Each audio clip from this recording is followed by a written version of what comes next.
This podcast is part of the Frederick Podcast Network. Learn more at listenfrederick.com. Welcome to Mental Health Evolution, a podcast about what's changing in mental health and why it matters. I'm your host, Rachel Harrison, inviting you into honest conversations with people from all perspectives in the field: clinicians, tech founders, investors, insurance companies, and all the folks in between. Let's explore what's working, what's not, and what's next. Welcome back, everyone, to the Mental Health Evolution podcast. Last week, we wrapped up 2025 by listening to some of my favorite clips from this new podcast. I mentioned that I would be following up with some of the big news stories that we see going on in 2026. Here are some of the things I think we're going to be talking about this year. We have already booked several guests, and I am excited to share with you the conversations. I also know that there are going to be surprises. There are going to be things that pop up that are not even on my radar right now. And I'd love to hear from you about what you're seeing as well. The more we all talk about it, the more we all raise the conversation, the better off we're going to be at the end of whatever all these changes are that lead to excellent care, hopefully, for clients and good work situations for clinicians as well as small businesses. So please reach out. We'd love to hear from you. I want to kind of start off this conversation with something that inspired me earlier this week. I went to the Delaware Healthcare Forum, which was a gathering of people who were there to talk about leading through the storm and all the changes in healthcare in general, mental health being one of them. And it was a very inspiring conference. And I think I want to highlight for a moment and give a shout out to the keynote speaker, who was Phil Gwokey, who talked about bold leadership as being the ability to open up collaboration and having difficult conversations with seemingly opposing perspectives or initiatives. He talked about those differences in so many ways between different people, different beliefs, different generations, and how we all look at the workforce and look at what's happening. But it was inspiring to hear, and this vibes well, I feel like, with the goals of our podcast, which is to raise the conversation, no matter what the change is, to hear from even seeming opposing viewpoints, because we are all people, and how we make decisions in this industry and what we're talking about is really important and has ethical ramifications and honestly impacts, I think, for generations to come. So those are some of the things we are going to be highlighting this year. And the first topic that I want to sort of talk about is the idea that the behavioral health market is growing. It's growing in size.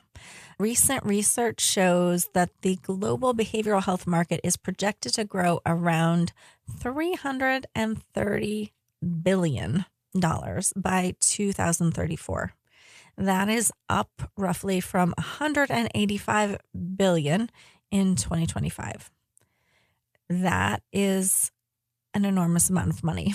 And that kind of highlights why there are all kinds of people, investors, tech companies looking to get into this field and get a piece of that market share. The things driving this, I think, rising mental health awareness, expansion of telehealth and digital therapy, and more acceptance of behavioral health as a mainstream part of care. You know, I've been in this industry long enough, and I remember when people were saying, we just need more awareness, or we just need to reduce the stigma. That has happened. We are there. And this, I think, is the growth that we're seeing from that. It does create opportunities. It also creates challenges. More demand and investment could mean more resources and better access and innovations. On the other hand, it means probably consolidation, increased pressure on small and traditional human-based practices, and competition from large digital-first providers. Just things to talk about and consider as we go into the next year. For people running traditional therapy practices or small group practices, this could be a turning point. For those interested in leveraging technology, teletherapy, hybrid models, human and AI blends, it could also be a chance to expand, reach, or rethink what this all means.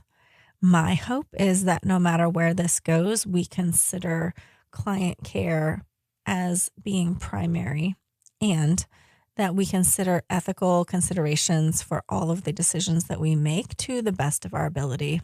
And I think that brings up the next topic that is definitely already happening.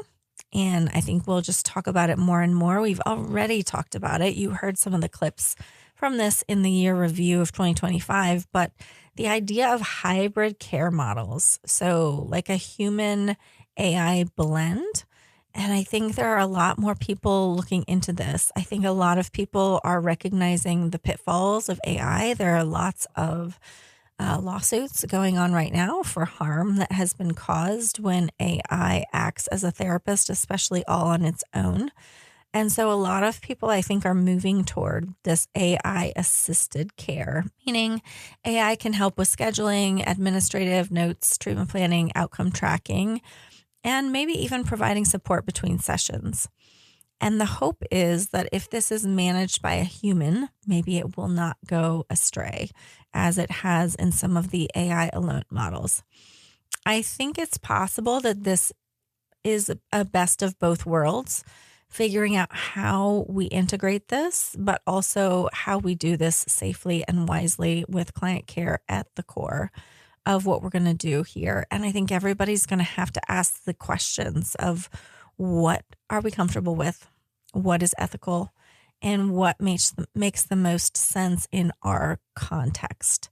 But it also brings questions about privacy, consent, data security, what's lost if too much is automated, how to preserve the therapeutic alliance, how to make sure digital tools don't reinforce inequities to access. And that is something that a lot of people have started to write about. Even just the more and more accepted business models, we know that tech companies have literally said they are selling people's data. They are selling what we call protected health information that most of us were trained to protect no matter what. So some of these ethical things are being thrown out in the name of business. And I think we're going to continue to see how do we regulate? How do we talk about these two pieces? And that kind of leads me to AI and the government or public sector, because even if you don't choose to use it in your practice, it's happening all around us. The Department of Health and Human Services released a strategy recently expanding AI across all their internal operations, their data analysis, public health efforts, and possibly even care delivery. So on paper, this improves efficiency, right? This reduces overhead, all of those good things. But at the same time, it raises concerns with privacy, with security, with oversight of sensitive health data, with who is making decisions. Are we letting AI make decisions for human beings that is not necessarily appropriate? Where is confidentiality supported? How do we build trust? So these are things we're going to have to watch as it plays out. And I don't think that the legislation or the governing bodies are able to keep up right now with putting in guidance, with putting in strategy, with putting in guidelines to offer protection to the people. The next topic that is coming up more and more is affordability of services and insurance pressures. The financial side of mental health care. So many people I know have experienced that premiums are rising. It is getting to be more and more expensive to get coverage for insurance. And that creates challenges for clients, that creates challenges for patients, that creates challenges for practices. All of this is happening where cost to members is going up, but payout to providers is going down. And so employer-based health insurance continues to rise. And this is making it harder for companies to provide that care for their employees. It's making harder for employees to purchase the care. And I think as we see these rising costs happen more and more, it's going to be a challenge to see how does that impact mental health care. I think we've already seen people who say, I can't even afford my copay anymore. There are also economic challenges that are impacting people in so many ways, in so many different places in this country. And that is having an impact on whether someone can even access care with insurance. Medicaid costs and cuts are also going to potentially play into this. How are those cuts going to make access to care possible for people that maybe relied on Medicaid for their mental health care? These are all things that we're going to see play out as the year goes on, and good things for us to be thinking about and talking about.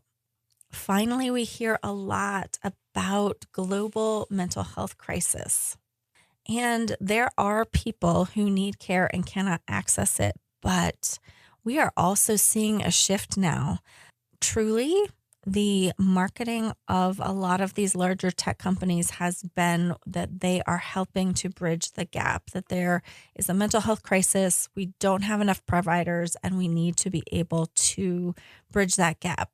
As they are buying up more and more market share, what is happening to people that are already in the industry is that they are starting to see that shift as well. So as these online companies grow, perhaps in the people that they are providing care to, those who have been in this industry for years, whether as a private practice or a small group practice, small business, they are seeing the need to begin to market services where they used to have wait lists and more patients than they can serve.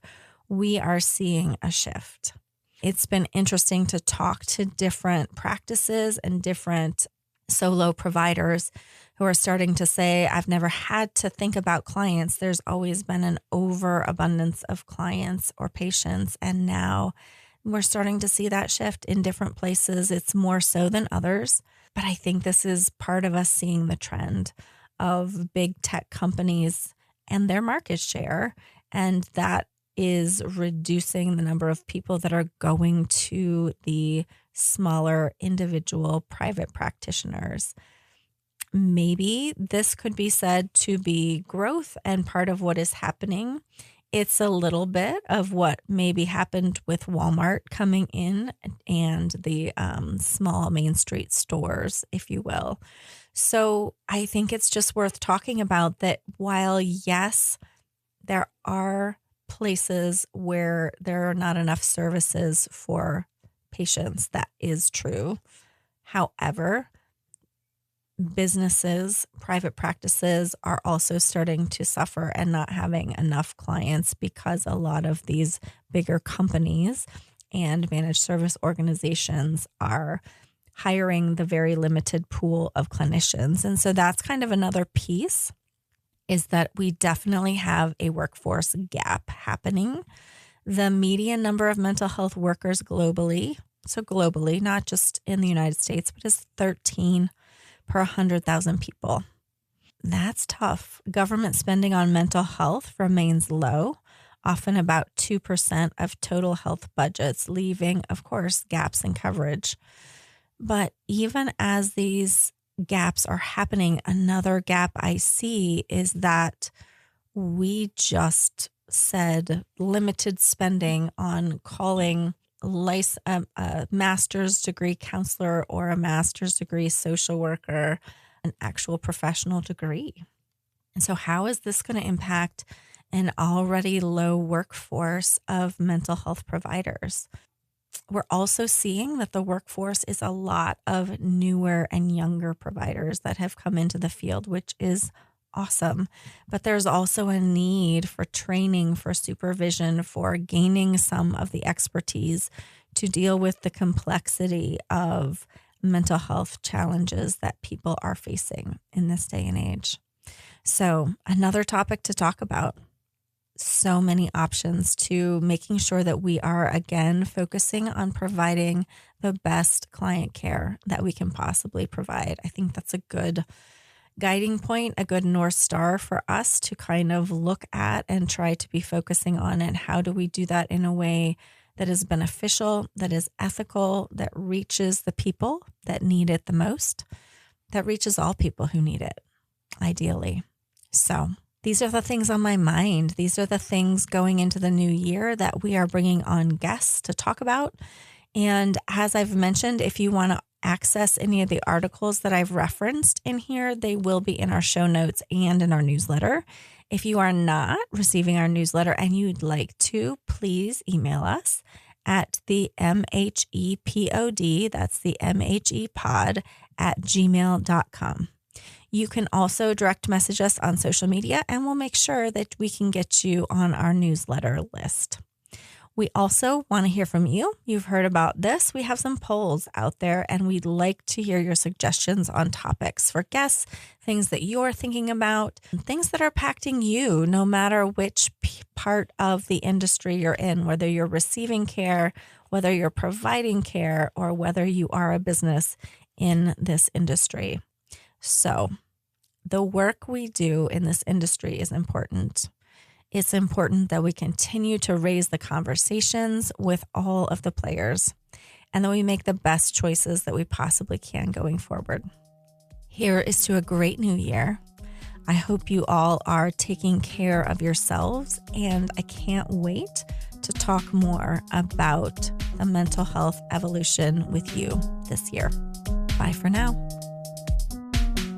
Thanks for listening to the Mental Health Evolution Podcast. Join the conversation. Find us on socials, send us your thoughts, and tell us what you're seeing in your corner of the mental health world. Until next time, stay curious and keep evolving.